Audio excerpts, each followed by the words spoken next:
Hello, I'm Claire Poole and welcome to the Climate of Sport podcast, the show in which you get the inside track on all things sport and sustainability globally. Join me every week where I'll be chatting to a special guest about news, opinion and insights on how sport is moving to a more environmentally friendly future or taking action on climate change.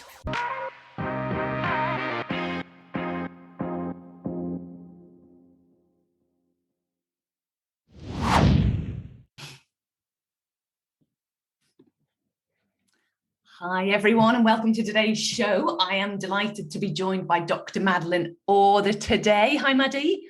Hey. Lovely to have you with us. So Maddy and I have known each other since the beginning of 2019 and so much has happened in that time. We've got loads to talk about and loads of future stuff going on as well. So Maddy, native Canadian, now in London, at Loughborough Uni London. Tell everyone a bit about you and your work in this space in case they've been under a rock and they don't know who you are already. Well, thanks for the intro. And thanks for having me. This is fun.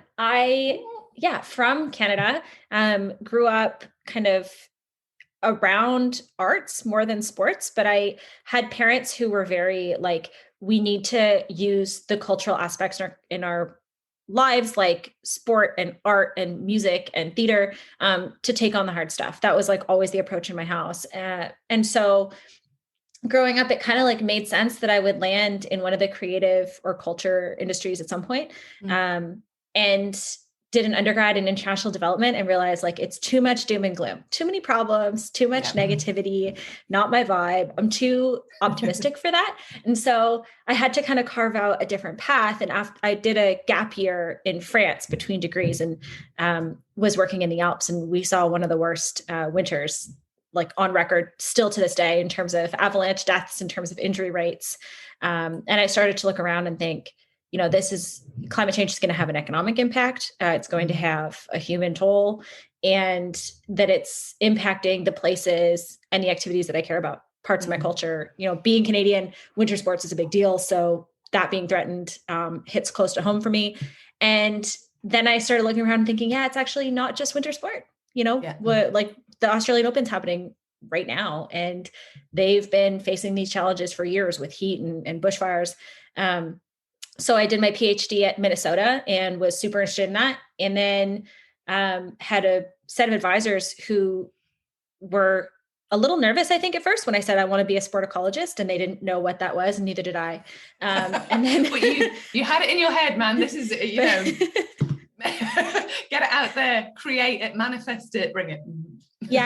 But I knew like it marries natural resources, climatology, kind of that science background with real pragmatic solutions within the sports sector. And I didn't quite know what it would look like, but at the time I founded the sport ecology group and brought in just rock star researchers from different universities at the time in the US, and now we're global.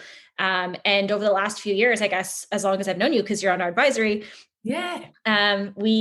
we've been doing research on climate change in sports. So most of my work is on how climate change is impacting sport. And a number of my colleagues do research on how sport can kind of take care of the planet in return. Amazing. Do you think of yourself as an academic? Because when I think of an academic, it's like you don't really fit squarely into that. But obviously the work you do is university based. You've obviously got, doing loads of research and stuff, but it's kind of beyond academic, I think, isn't it? You're very real world, make a change with the data you collect rather than just doing it in and of itself. Yeah. The more I think about it, the more I think that's like a generational thing, where a lot of the younger academics coming into the space in sport and in other disciplines are more kind of attuned to the public scholarship side because of Twitter, because of kind of contacts in industry.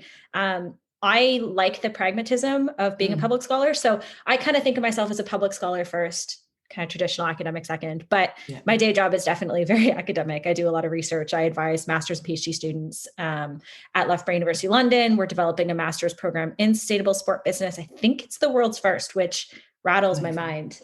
So my day job is academic, but a lot of the stuff that we end up producing, it has immediate applications in industry. And that's really meaningful to me, that we get it into the hands of decision makers. Yeah, that's brilliant. So it's been a few, as you said, so at the beginning of 2019, you launched Sport Ecology Group. And obviously you've seen loads of things happening in that time. But where do you think we are? Because I think about this quite a lot. And when we were at COP26 at the end of last year, and I was on a panel and people were sort of saying like, where are we with things? And I was like, we're so far ahead. Like we've done so much stuff. It's amazing. And then when I left Glasgow and I reflected on it, I was like, wow, there's been incredible strides in our sector around environmental sustainability in sport over the past 2-3 years, hugely, the past 5 years for sure, and as far back as the last sort of decade plus. Actually, it's still a bit of a drop in the ocean, isn't it, in terms of there's incredible stuff there. But when you think of how many professional sports organizations, let alone grassroots and community, there are globally, and how many we can point a finger to and say these ones are doing brilliant things, that reflection gave me a lot of pause for thought about where we are. So where do you think the industry is right now, and where do you think you're seeing like really exciting progress, and where do you think we're falling down a bit? Big questions. Like with regard to enviro sustainability specifically? Yes. Yeah. Okay. So the best analogy I have is, I think about this all the time, and you and I've had this conversation several times.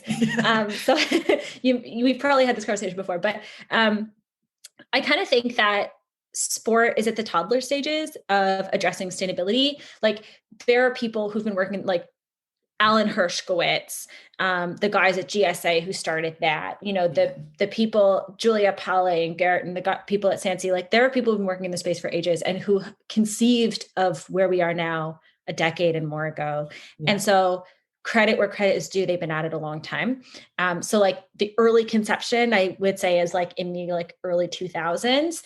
And it just took a really long time to like birth the movement of green sports. Yeah. And in the kind of 2010 to 2020 period, it was really kind of in an infancy stage. Like everyone was starting, it was exciting, LED lights and recycling. And you started to see compost show up and signposting for public transit in public facilities, like just all this stuff that was really, really cool.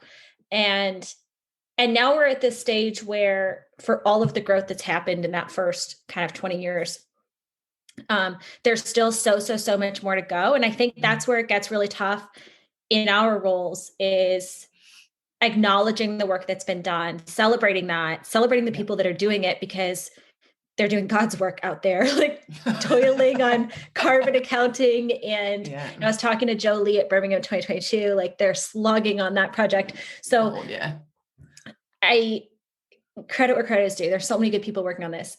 But I think the majority of the kind of C-suite offices in sport are just not there yet. And I think that's what it's going to take to move into that kind of later childhood stage of this and that next stage of growth and development. So I think it's toddler stages, and so much happens between like a baby being born and toddler. Like they learn to walk, they hold their head up, like they can recognize you, like just so much happens. So that's how much we've done.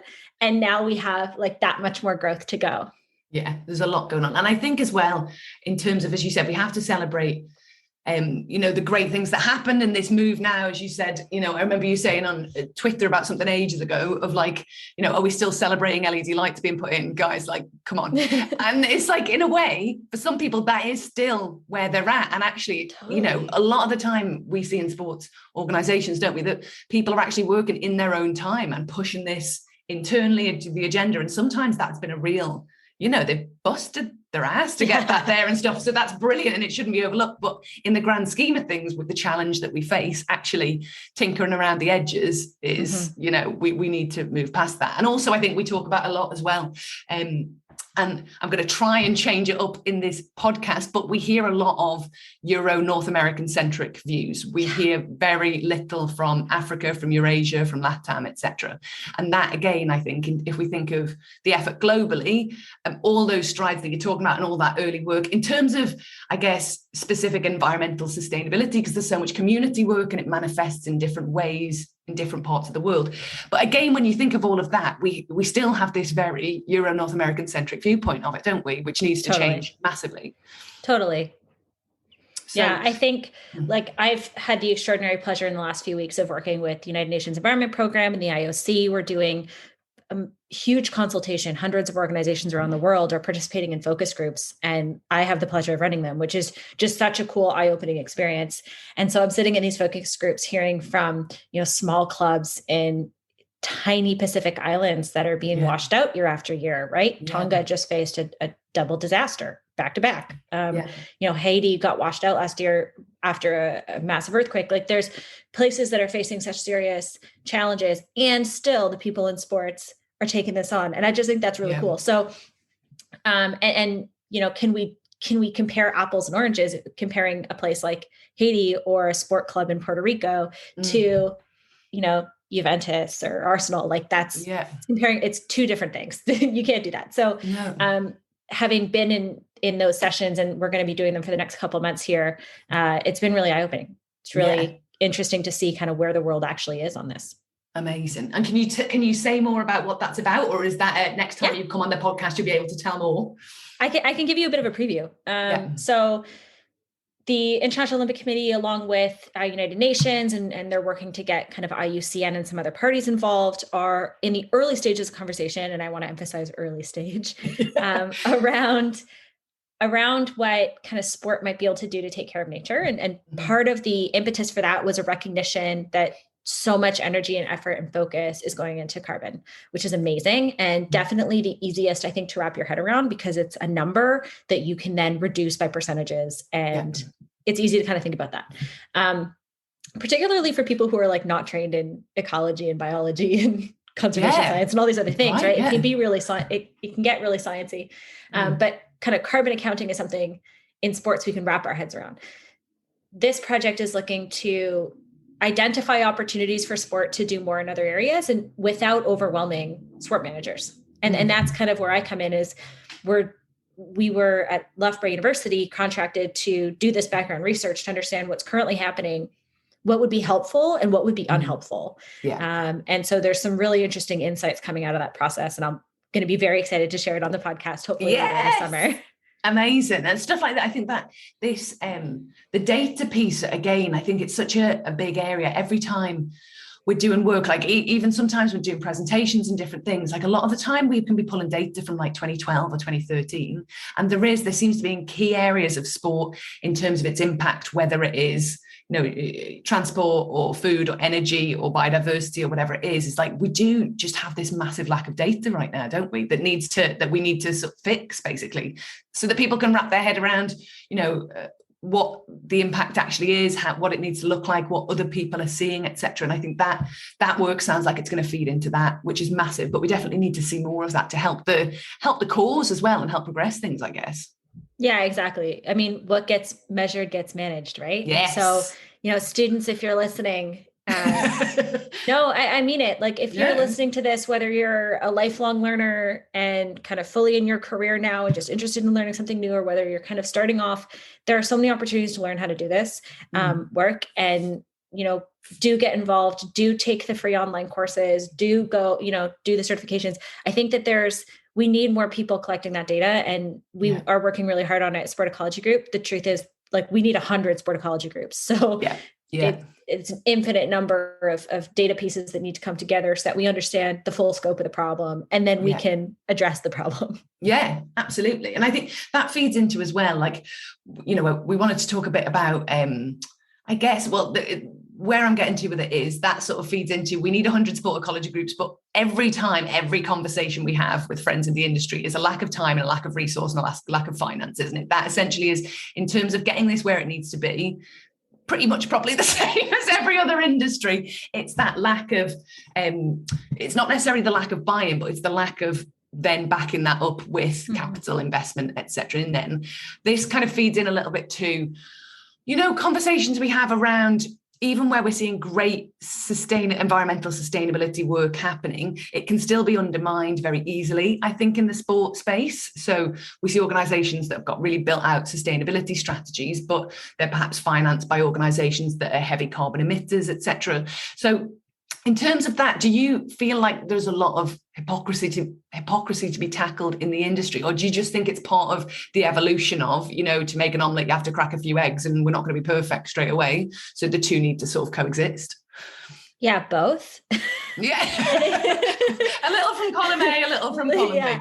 Yeah, I think it's both. Like, I don't think I don't think anyone in this industry is purposefully misleading anybody on their efforts. I just don't, knowing the people who are in those roles, I can't believe that about these people. Like that's not happening. They're not intentionally misleading or greenwashing. What's happening is from my view, we have people who are highly skilled in communication, people who are highly skilled in marketing, people who are currently in the process of upskilling when it comes to learning about how to do sustainability work.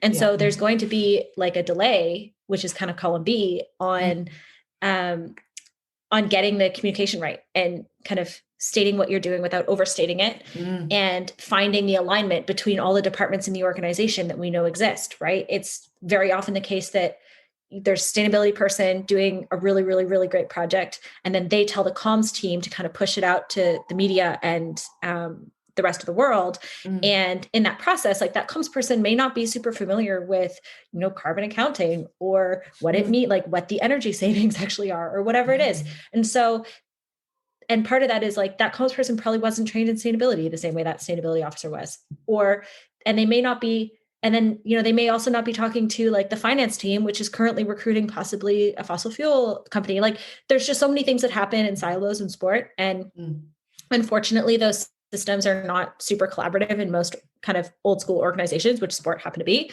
And so things just kind of like broken telephone get broken down in the mix. I don't think it's intentional. I think that's just where we're at. But I think that there's some really interesting kind of initiatives happening to change that slowly. And I think it's cool to see pressure from organizations like Rapid Transition Alliance and fan groups that are out there saying, we want to see more, we want to see better, like please align your sponsorship portfolio with what you're doing on the back end and sustainability. So that's to me super promising. And I think there's a huge role for kind of the fan community to play in that and some awesome champions of that, right? Katie Cross is doing really cool work. Planet Super League is doing cool work. Like there are people working on that really, really hard from the outside to put the pressure on. Now it's just, how do we change these very bureaucratic organizations, frankly, and typically large and typically multi offices in different places. And now people are working from home and like, it's a really tough omelet to make. Your session from earlier, and it's fallen apart a little bit in the middle, but that's okay. It's cordon bleu. It's cordon bleu. But the other, I think that's incredible points in terms of the silos that we have to work with on that. And then also I think another big one is for sport in terms of tackling these problems is squaring the circle around a couple of things. The second one I'll get onto because it ties into your report that's coming out soon. But the first one is growth in terms of I never speak to a sports organization that isn't looking to increase its fan base, that isn't looking to expand. We see lots of examples of expansion of competitions, the World Cup going every 2 years. Like what? Like the fans, no fan I've spoken to wants that. They're already exhausted by the football calendar. But we love football. There's so many sports that we absolutely love.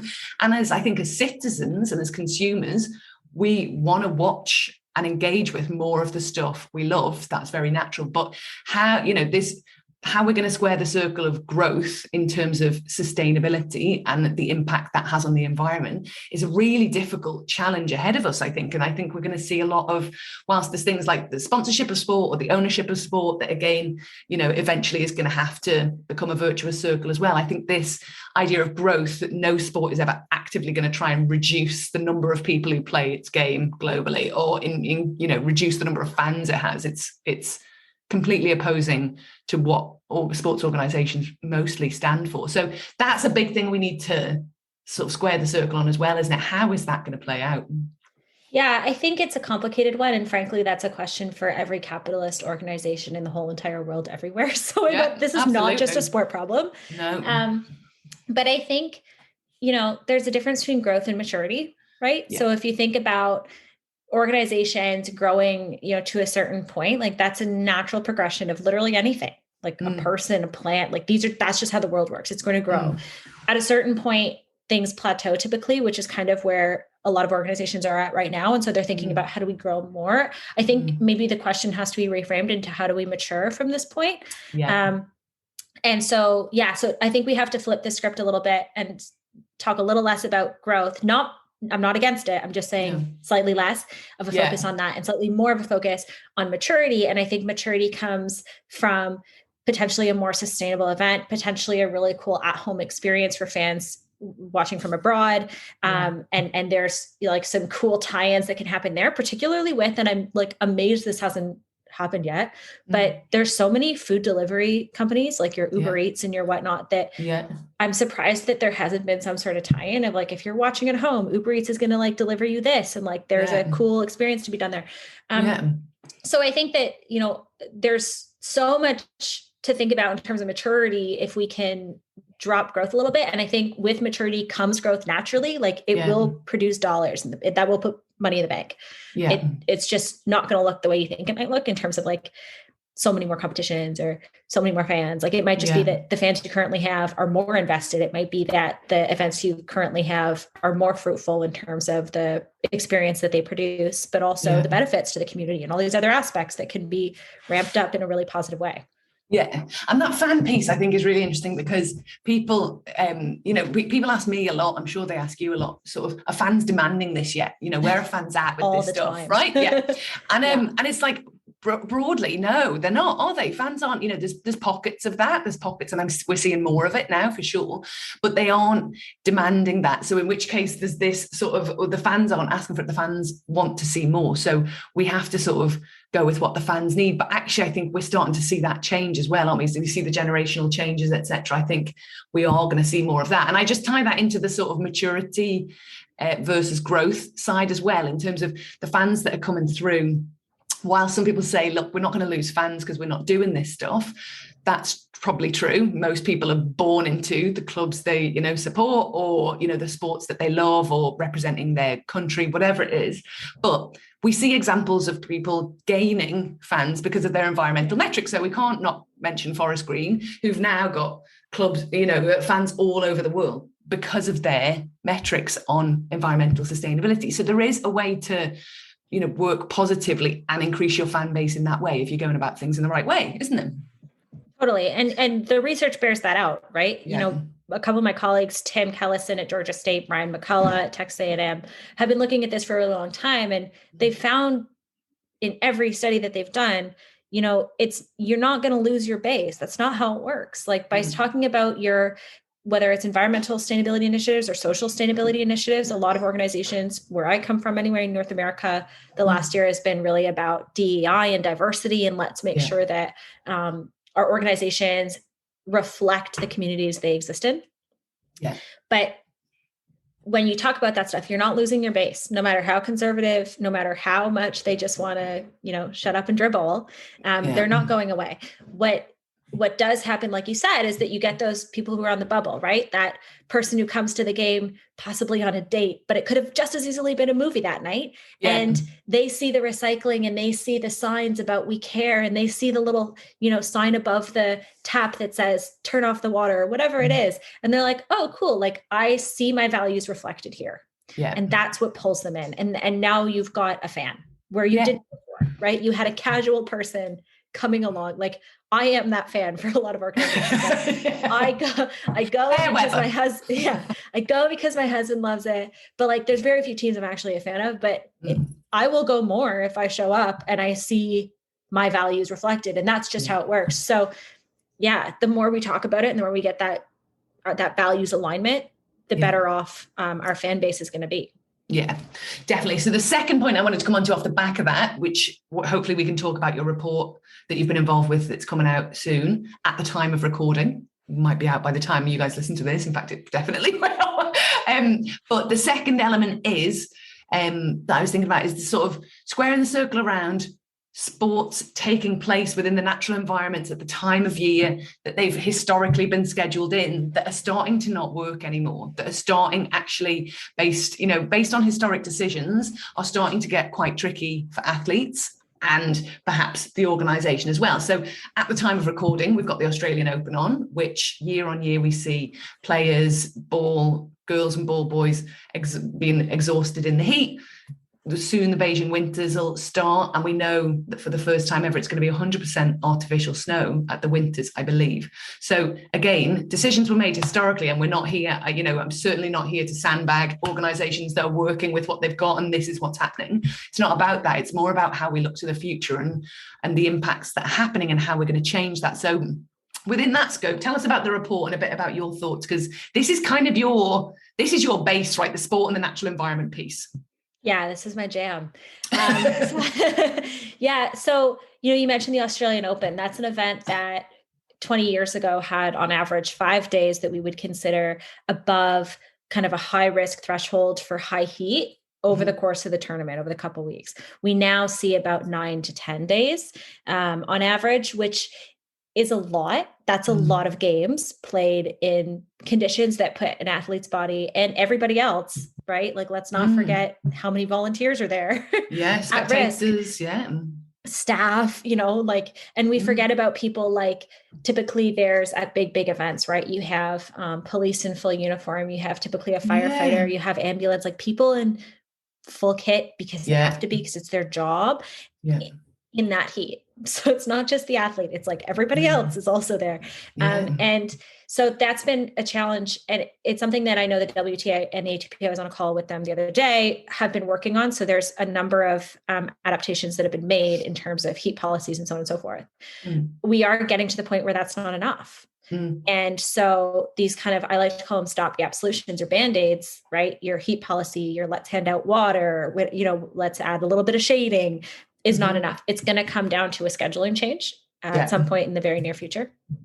And that's similar to kind of what we're seeing. And we've already seen it with Qatar. They've already moved to the fall. That was something that happened right off the bat. But coming into these Winter Olympics, Beijing has not had the conditions for Winter Games essentially ever, but certainly not in the last 20 years. A colleague of mine, Walker Ross at Florida Southern, we put out a research paper in the fall and essentially looked forward from 2022 to 2032, every mega event that's going to happen, hindcasted the weather conditions at that time of year in that place, and humidity and precipitation and the rest, and then forecasted based on the IPCC reports. And there's not a single one really that's going to escape some sort of hazard. Right. So, but Beijing is chief amongst them. And I think part of that is they just don't have the cold for snow. So like you said, it's going to be 100% artificial snow, which, it'll look sexy on TV, but if you look, or if you're there in person and you kind of turn in any direction, like 30 degrees in any direction, it's just going to be brown. Like coming from a snow sports world and background, that's really, really hard. Like that's glaring and sad to think that that's kind of how that's being developed. Now, do I think that there's going to be kind of a health risk or a competition risk to the athletes? Now, they're going to put on a show. They are using, my understanding is it's 100% renewable energy powering that. That said, from a water standpoint, 49 million gallons of water being used to produce the snow. And this is in a place that's fairly water scarce. So that works out to, depending on the mountain and how much snow they actually have to produce, it might end up being more than that because of conditions on the ground right now. But it's going to be between 1% and 10% of the local water supply at the moment, which that's an extraordinary amount of water. And so there's a big question that we have to start asking. And I know that, the good people at the IOC in the sustainability office have been thinking about this for a long time. It's just really hard to move a ship that big. But there's going to be a point, and we're reaching it now, where the intention to grow all sports globally, which is their mission statement, is going to be at odds with their purpose and goal of being environmentally sustainable, which, let's not forget, is the third pillar. So you have a pillar of sports, you have a pillar for culture, and you have a pillar for sustainability, and you're starting to get them being at odds with each other in certain cases. And that's really tough. So there's going to have to be some changes made to the model. I don't know what that's going to look like yet. I don't really want to speculate on it. But I know that is the question of the day. It's going to be for the next little while. Paris should be pretty okay. They're going to have heat. We saw a heat wave during the Women's World Cup in 2019 that was pretty disastrous. The LA 2028 Olympics are in a fire zone like this. This is going to be a perpetual question. So there's going to have to be some serious conversations around risk. There's going to be serious conversations around scheduling and serious conversations about, at what point is growth of every sport reasonable or unreasonable given the local geography of the host.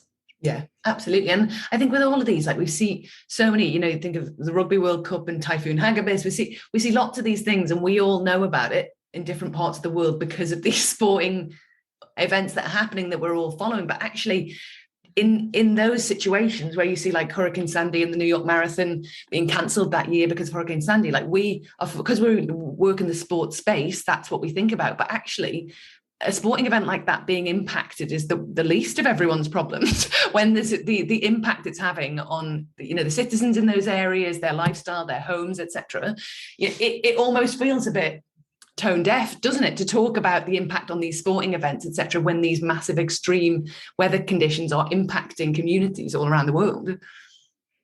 Yeah, welcome to the ethical dilemma of my life. Exactly. It's hard, right? Like coming from a background in international development, knowing that, the volunteers working at these events have to go home to a flooded out home, potentially storm damage, potentially, elderly family members that they're going to have to move around, whatever it is, right? They go back to their regular life at the end of the day.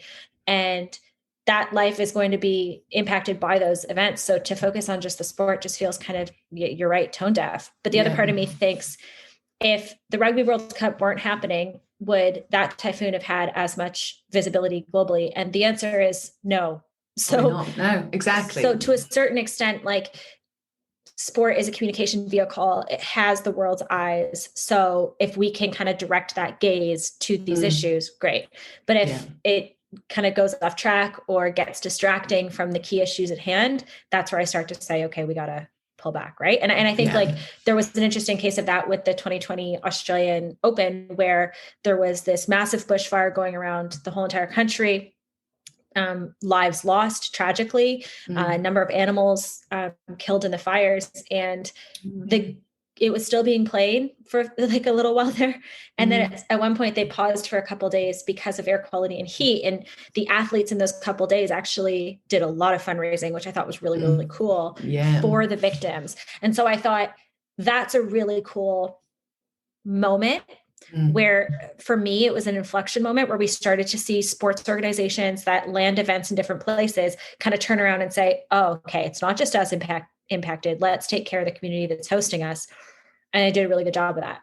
I think both winners donated their earnings to local charities that year. Right. And so like, these are things that like, the positives. That's not the point, but like we can do a better job of taking care of the communities that we go to. And I think that has to be part of the conversation, knowing that these kinds of impacts are happening.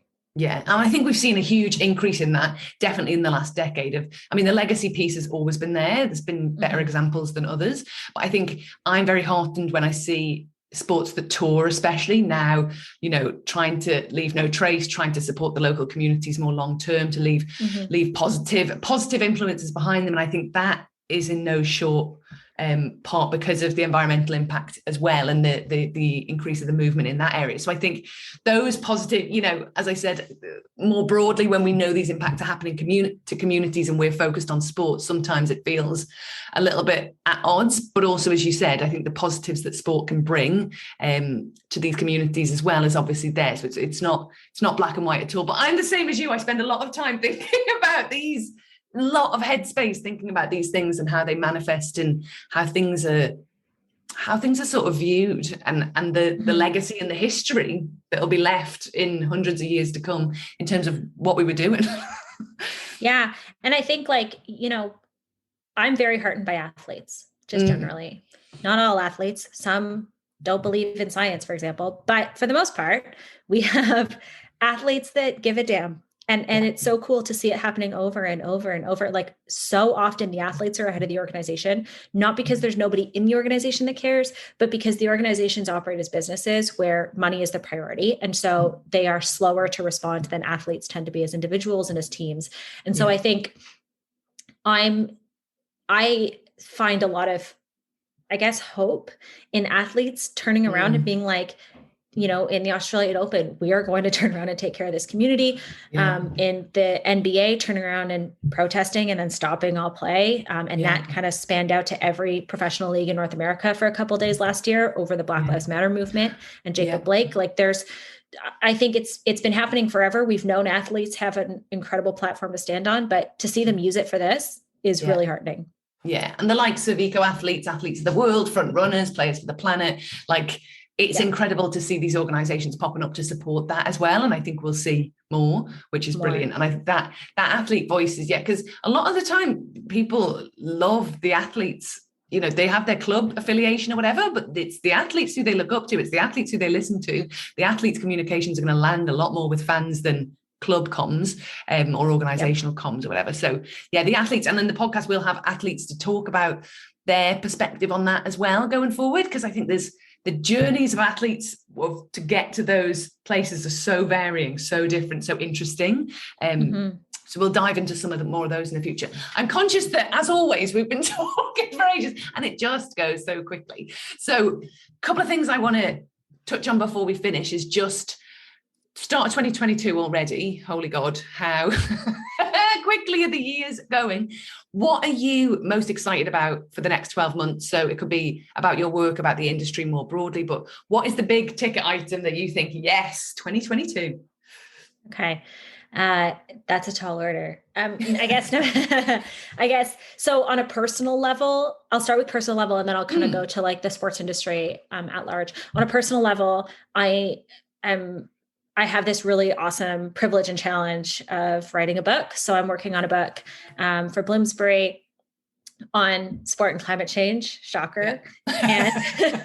And so I am going to be traveling a lot this year, going to different parts of the South Pacific, all around the US, different parts of Africa to meet with people who have been impacted on the front lines and it's impacted their sport and their community, and telling those stories in authentic ways. So I'm really, really excited about that. And I've got some cool partners who are helping me to offset the whole thing too. So it's, that's a really, really fun and totally daunting project. Well, you'll be brilliant. There's no worries about that. But God, so when's it? Have you got a deadline? Do we know when we're going to see that out in stores? Yeah, so it should be hitting your bookstores. We're aiming for just before the Paris Olympics. I'm going to be really like promoting it hard at the beginning of 2024. So you'll hear from me then. But in the meantime, no, I'm like behind the scenes scurrying around, slogging away, crying over my laptop. So that's like for me the most exciting kind of big new challenge on the horizon, and that's what my time's going to be done, or a lot of my time's going to go to this year. On a kind of bigger level, I am really excited to see what happens with kind of the next big conference season in sports sustainability. So in the fall, you know this, we have Sport Positive Summit, GSA, COP, like all these things that happen back to back. And I find that every year I am heartened by it because it's just like a good re-energizer. This year in particular, I think, and I'm hoping we're going to just see a whole different swath of organizations getting involved in that. From the conversations that I've been having with people around the world, knowing that they're kind of tuning in and paying attention now in a way that they weren't maybe 2 years ago. So I think that there's a growing swell of organizations really keen to get involved. And I'm so excited to hopefully kind of watch it happen this year. So I'm crossing my fingers that like 2022, this is it. We're going to kind of finally see the full world stage at these things and sport represented kind of more wholly. Yeah. Amazing. I think as well for me on that, I think this, I genuinely think so. I've been working this, I guess, since 2014. So 8 years. And I think this is the first year that, I know about such a large number of organizations that are releasing their sustainability strategies this year. So World Rugby have just put theirs out. We know so many who are working behind the scenes and have been for 18 months or more to get this out. And I feel as though we are going to see this, this sort of, whether it's a tipping point, I don't know. I think every year we're like, is this the tipping point? I guess you never know the tipping point till after it's happened. That's the whole point. But I do think genuinely, if I reflect on that, it's the first year that I've known at the beginning that we are going to see these things happening this year because we know they're in the works. And I feel like that's a first. And I think that's really exciting for 2022 to see how they come out, what they encapsulate, what sports are focusing on, particularly, how different or varied they are. And also if there's collaboration between them as well. If there's different global sports who are coming out with these, who aren't just doing it in a silo and who are actually, coming out with something as part of something bigger or collaborating in different ways. So I think 2022 is going to be a good one. I think it's going to be good. Yeah. So go on. Thoughts? Oh, no, I was just going to say, there's so much positivity around this right now. Yeah. Which is so refreshing. Like most of what I do is doom and gloom. Yeah. Most of the research like most of my day is interviewing organizations and working with city officials and working with various stakeholders, trying to figure out, how do we help a city in this small island town to recover from a hurricane? How do we put sport in the middle of that recovery process? Blah, blah, blah. Like all these really kind of hard, heavy, and simultaneously, like the balances are starting to balance out, like the scales are starting to balance in the sense that there's just so much more coming in on the positivity side that for those of us who've been in the trenches for a while, like I've been at this since 2015, there's buoyancy. Like I feel like I'm starting to feel like, okay, like we're not dragging everybody along for this ride. Like all of a sudden there's the cavalry's coming in. Yeah, so exactly. No, it's exciting. So then just to finish with as well, in terms of, I was thinking, because I've with this podcast, I've got no sort of frame to it, apart from I just want to chat to people who I know who are doing amazing things, and we just have a bit of a chat, and that's the whole point. But I did want to finish off on something that kind of is consistent throughout, because I think that's great in terms of, comparing what people think, etc. So I didn't want to finish with some kind of annoying bullshit top tip sort of vibe. Of like, takeaway. But is there like a nugget of wisdom or something you wish you'd known in 2015 that you know now? Or conversely, is there like a pet peeve that you see time and time again that you're like, please, will people start addressing this in their work? So either both, but just something as like a piece of wisdom you think you can impart. Yeah. And I have been a bit of a beating drum with this, I think, for as long as you've known me anyway. I've learned that people respond to positivity better than negativity, and climate is a lot of negativity. So we need to start telling happily ever after stories. Yeah. It has to be about, here's how much better we're going to play when the air quality is so clean. Here's how much more interesting these events will be when we have better representation in the building. Here's how, you know what I mean? Like, what is that happily ever after story? How much cooler is the world going to be when we get this right? And I think that's the conversation that's totally missing, and that I think sport can lead on. And so that's kind of my big, if you take away nothing else, like start thinking about a happily ever after story, start reimagining what's possible. And instead of driving your climate work based on, we have to avoid the worst circumstances, like, yes, we need to do that. But more importantly, we need to move toward something really positive. That's what's going to get your colleagues going. That's what's going to get your fans along for the ride. It just works a lot better. So happily ever afters. That's what I want to see. I want to see a lot of talk about happily ever afters. I love it. And, it fits entirely with our brand. Totally. Sport positive. Come on. Come on. Well, listen, thanks a million for joining me. It's been so amazing to have a chat and a catch up as always. And you very kindly said you will continue to be a contributor to the podcast. So it's not the first or last time people are going to hear from you. So we can't wait to catch up again soon. Looking forward to it. Amazing. Thanks, Maddy. Thanks, Claire. Bye.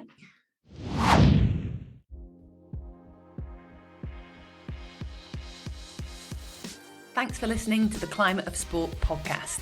Please like and subscribe, and get in touch if you want to share information about the work that you're doing, if you want to appear as a guest, or you want to recommend guests, or you just have ideas of conversations you'd like us to have. You can get in touch by emailing info@sportpositivesummit.com.